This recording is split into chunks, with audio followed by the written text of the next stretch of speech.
আপু, আপনারা এই ব্যাগটা দোকানে রেখে চলে আসলেন। এনেন আপু, আপনাদের ব্যাগটা নেন। হ্যাঁ হ্যাঁ, এটা তো আমাদেরই ব্যাগ। এর ভিতরে তো অনেকগুলো টাকা আছে। হাই হাই, ব্যাগের ভিতরে টাকাগুলো আছে তো? এই দেখ তো ব্যাগের ভিতরে 1 লক্ষ টাকাগুলো আছে কিনা, তাড়াতাড়ি চেক কর। ওকে, দেখতেছি। ভাইয়া, টাকা তো ঠিক আছে। ওহ যা বাবা, আসলাম। ছোট ভাই, তুমি কিছু মনে করো না, তোমার সাথে অনেক খারাপ ব্যবহার করে ফেলছি। না ভাই, আমি কিছু মনে করিনি। আমার ওয়াইফ খুব অসুস্থ, সিজারের জন্য টাকা লাগবে, এই জন্য টাকা নিয়ে যাচ্ছিলাম, তাই আমার মাথা গরম ছিল। আজকে যদি এই টাকাগুলো হারাই ফেলতাম তাহলে আমার বউকে বাঁচাইতে পারতাম না। তুমি আমার অনেক বড় বিপদের হাত থেকে বাঁচাইছো।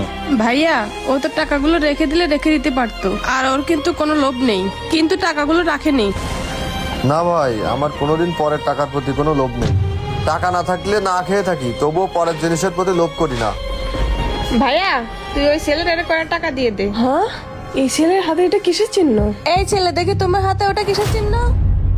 ভাইয়া, আমাদের হাতে যে স্টার চিহ্ন, তোর হাতেও যে স্টার চিহ্ন, সেম একই স্টার চিহ্ন ওই ছেলেটার হাতেও। এই চিহ্নই তো আমাদের বংশের পরিচয়, তাহলে এর হাতে এই চিহ্ন আসলো কিভাবে?